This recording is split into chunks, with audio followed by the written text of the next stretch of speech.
أعوذ بالله من الشيطان الرجيم. بسم الله الرحمن الرحيم. اللهم صل على سيدنا محمد صلى الله عليه وسلم.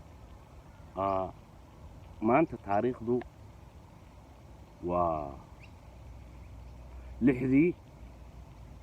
bishii labaad sanadii 2023.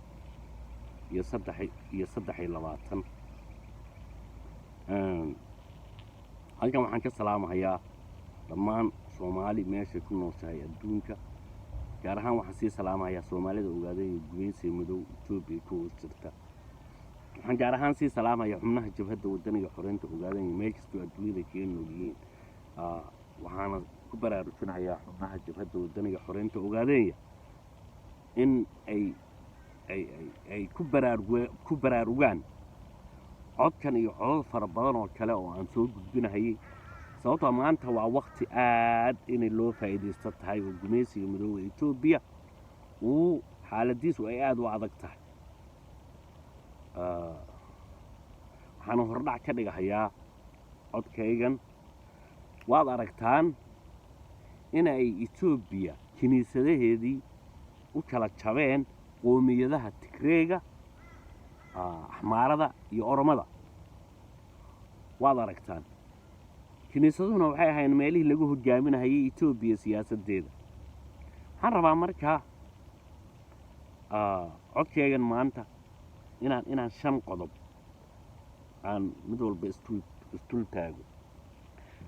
waa qodobka koowaad waa tirada 1. Allahan weyne subxaanahu wa tacaala yaa hal ah. Allahan subxaanahu wa tacaala awood wuxuu u leeyahay inaynaan inaku arkin, isagaasa ina arka. Allahan subxaanahu wa tacaala ku rahay wuxuu awood u leeyahay inuu ahaw dhaho kadibna ahaansha la noqdo marka oo la abuurmo. Allahan weyne subxaanahu wa tacaala awoodahaas faraha badan leh ee soo koobi kara quraanka lagu cadeeyay, rasuulkeena suusubanad inoo sheegeen, culimadeenu inoo sheegayso, haddii qofkii kasta cilmi heer ka gaadha uu garanayo, qofkii hanuunsan uu fahmayo awoodda Ilaahay waxay tahay, ayaa waxaan ka baryahayaa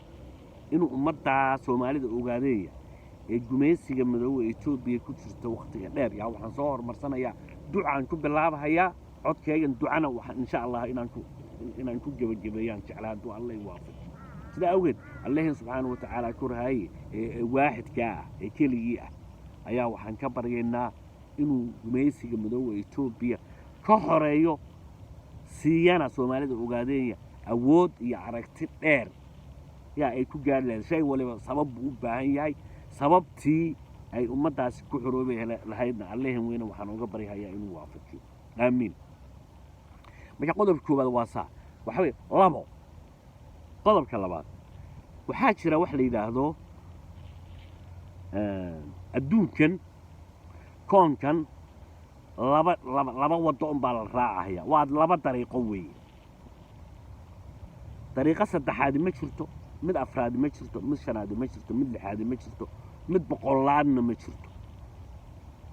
dariiqooyinku waa 2. dariiqooyinka labada waxa weeye dariiqo xisaabtan oo macna ku fadhiya, xisaab miisaan la ku fadhiya, oo magaceeda la yiraahdo faa'iido adduun iyo faa'iido aakhiraba. taa way iska caddahay. waa dariiqada wanaagsan weeye. waa dariiqada positive-ka waa dariiqada bini'aadanka ka saarta dhibaatooyinka ama aakhiraha noqoto ama adduune. dariiqadaas Allahan weyne haddana waxaan ka baryaynaa inuu dariiqadaas na mariyo oo Soomaalida ogaadeeya wadadaas saxda mariyo, dariiqadaas saxda mariyo, si ay iskaga saarto gumaysigan dilooday iyo dariiqada xaajiyaxin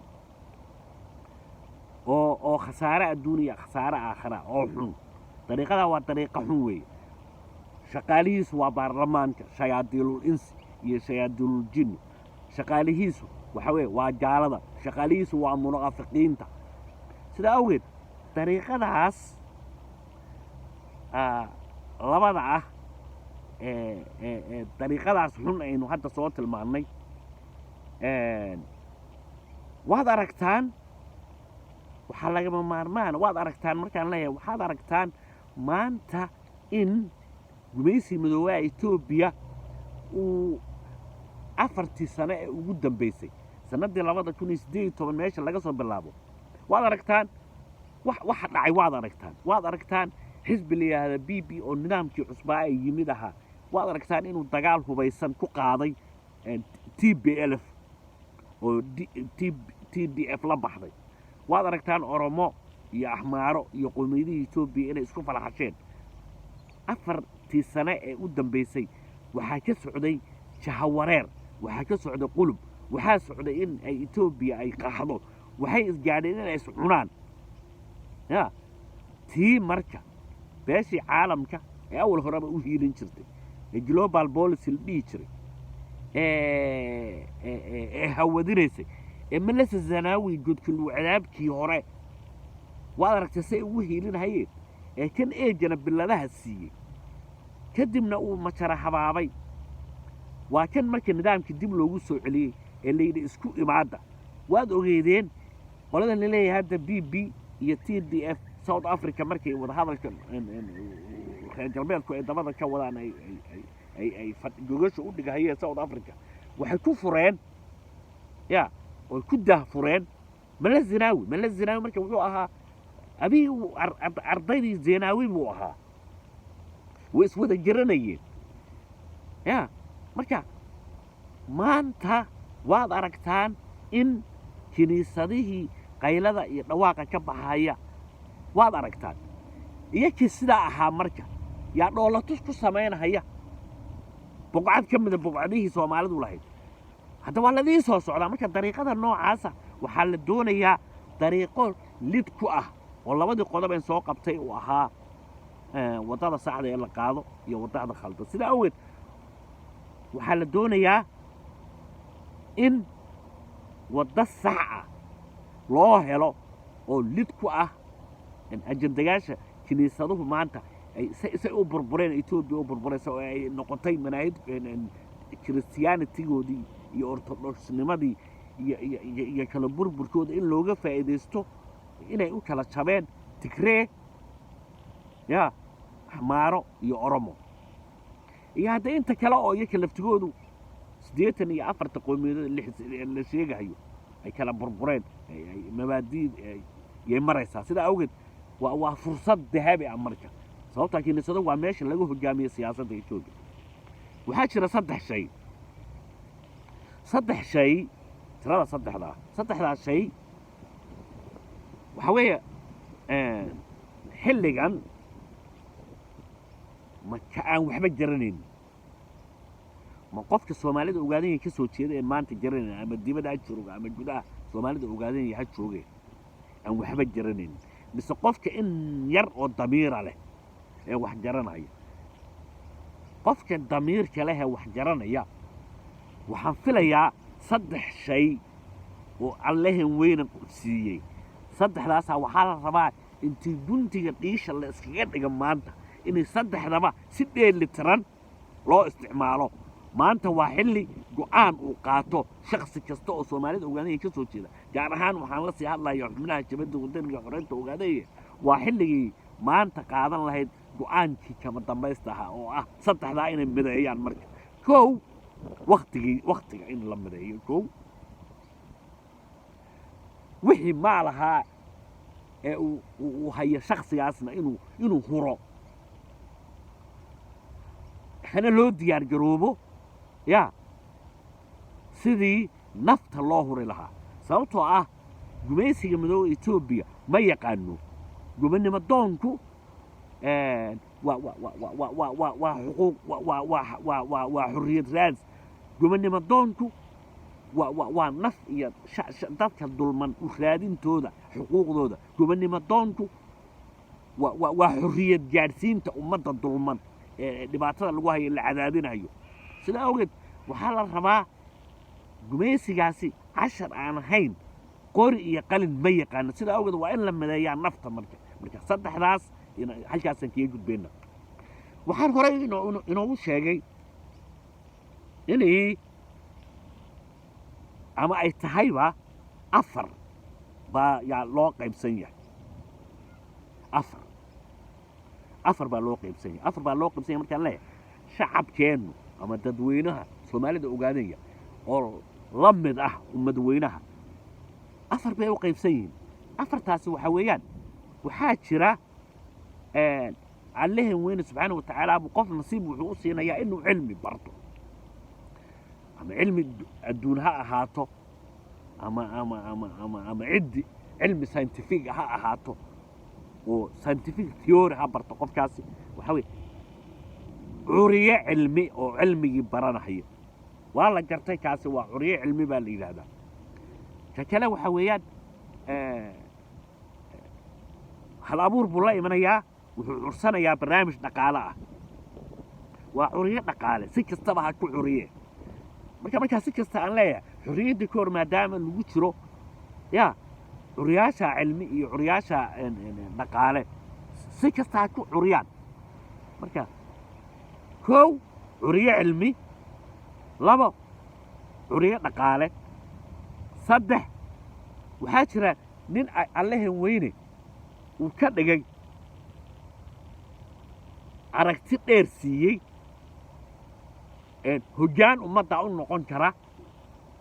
oo naftiisa iyo maalkiisa iyo waqtigiisa sidii loogu talagalay u warhaya waxaa la yidhahdaa kaas marka waa curiye xornimo doon marka labadaa curiye waxaa ka sarreeya oo ka meeqaam weyn waa curiyaha xornimo doonka iyo qaybta macnihii curiye xornimo doon afar shacab weynaha soomaalida ogaadeeya oo aan dhihi karo waxaa la yidhahdaa makasta innocent makasta markaan leeyahay waxba ma garanayaan ma aha laakiin waa sifaha ay yihiin kuwa intii la soo jirdilay la soo cadaadiyey ku soo dhaawacmay ku soo curyaanmay jeel ogaadeennadii iyo wixii la midka ahaa ee curyaamiinta ah ee jajabka ah kuwa agoonta ah carruurta waayeelkii intay ummadba soo halgameen halgamadooda horey loo soo kala jarhaya maanta nool aan weli nasanin ee aan weli helin xuquuqaha dhakhtar helin caafimaad helin biyo nadiifa maanta haysanin qaybtaasna waa qaybta afraad weeyaan sidaa awgeed waxaa lagama maarmaana marka inta badan waa makhraatimo doonto waxa dhibaatada ku haya curiyaha xornimo doon waa labadaa curiye ee kuwa dhaqaale iyo kuwa cilmi sidaa awgeed waxaan leeyahay curiyo dhaqaalow iyo curiyo cilmiyow maanta waa maalinkaad soo jarab istaagi lahayd curiyaha xornimo doon sidaa awgeed suga markii aad farsamada aad haysaan iyo dhaqaalaha aad haysaan la helo nabadgelyo sababtoo ah kiniisadihii etoobiya maanta burburay yaa waa fursaddii laga faa'iidaysan lahaa ee fadhigaha la iskaga kaco ummaddu marka waxay u baahan tahay inay fadhigii ka kacdo waxaa jira marka qodobka shanaad tirada shanta ah maanta qodobka shanaad waxaa jira wax la yidhaahdo inta badan soomaalidu midnimaa lagu dhawaaqaa midnimay marka maxaa tahay midnimada loo baahan yahay waa noocee weeyaan waxaa lagama maarmaan ah dhibaatooyinka madhammaatada ah iyo gumaysiga dabeecadihii ka dhashay oo ummaddan ay xorriyaddii ka hor ku jirto waxyaabaha cudurrada ugu waaweyn baa waxay tahay inaysan dadku bili'aadankii ama soomaalida ogaadeeya aysan isku awood iyo isku resistance midnana ayan ahayn sidaa awgeed haddaaman u garawno kala duwanaanshaha iyo resistigaas ay kala duwan yihiin inta xorriyadda lagu jiro in ay qaar qodaxdu ay waxyeelayso qaar birta muddo waxyeelayso qaarna dhagaxu waxyeelahayo marka waxaan ka wadaa su'aala waxaa la isweydiinayaa saddex nin kee doqonsan baa la yidhi nin bir liqay musbaar nin dhagax liqay iyo nin quraarad liqay su-aasha waxay noqon saddexdaba calooshu ma awoodo laakiin saddexdoodu way kala daran yihiin haddii hadda la soo bandhigo la yidhahdo kee daran waxaan ka hadlahayaa marka dadka adkaysiga resistansiga ay u leeyihiin halganka haddaan jaraabo waxaa lagama maarmaana halgamaaga ama curyaha xornimo doon ee la doonaya inuu dhibaatooyinka u dulqaato maanta waa fursad buu helayoo etoobiya waxay maraysaa marka inay iscunto yaa kiniisadahoodiina ay burburaan waa fursaddii dahabiga ahayd sidaa awgeed yaa si loo badbaadiyo makastaas halgamaagaasi wuxuuba ku talagalay intii horey u shahiidayna way shahiideen intii kale saaxiibadoodii halgan ahaana waxay diyaar u yihiin yaa in ay masaabiirta iyo dhagaxa u liqaan oo u adkaystaan iyagoo liqahayo dhagaxa waxaan rabaa marka haddii aan shantaa qodob saa ku dhammeeyey waxaan idinku baraarujinahayaa maanta inay tahay maalinkii fursadda dahabiga ah laga faa'iidaysan lahaa jabhadda waddaniga xoraynta ogaadeeyana waxay xaq u leedahay inay qabsato shirweynaheedii dastuuriga ahaa si ay 4 sane ugu dambaysay jahawareerkii dhacay boorka looga jafo waddadii tubta tooseedan lagu dhaco aniga ahaan waxaan qabaa marka anu mar walbaba dhinaca positive-ka waxaan qabaa inaan ka faa'iidaysanayno casharada iyo dhibaatooyinka madhamaatada ee gumaysigu horay sidaynu ugu sheegnay saddexdii soo noqon jirtay gumaysigu dhibaatadiisu way soo noqotaa yaa halgankii jabhadda waddaniga soomaalida ogaadayana way soo noqotaa kala du'na wuu soo noqnoqdaa sidaa awgeed waxaan rabaa inaan dhaho quraanjay ku quuso oo 4 sane ee jahawareerka ahaa ee gumaysigu jahawareeriyey ay sabab u ahaayeen qolyihii asmare isdhiibay yaa ee hoggaankii aragtida gaabna ahaa xubnihii jabhadda waddaniga xoraynta ee ka laandheeraysna in horeynu u sheegnay inay tirada jabhadda waddaniga xoraynta ogaadeen xubnuhu ay sanadadii 2010 ay kor u dhaafeen 200,000 oo xubnood oo tahay ka mid ah xubnaha jabhadda waddaniga xoraynta ogaadaya sidaa awgeed waxaan leeyahay gumaysiga madooba Itoobiya ha dhaco soomaalida ogaadaya ha xorowdo yaa isu soo noqod wanaagsan qaybtanna waxa weeyaan waa qaybtii saddexaad ee ahaa gumaysiga madooba Itoobiya maxaad ka taqaanaa gumaysiga madooba Itoobiya wuxuu ina baray marka inaan sidan ummadda ugu soo gudbino waa qayb ka mid ah hadda codkaygani gumaysigu wuxuu i baray inaan ummadayda u soo gudbiyo ku baraarujiyo social mediahan xorta aan u ahay anigu gumaysiga madooba Itoobiya ha dhaco soomaalida ogaadeen ha xorowdo isu soo noqdin waa Soomaaligu Axmed Sacaad waa Maxamed wassalaamu calaykum waraxmatullaahi wabarakaatuh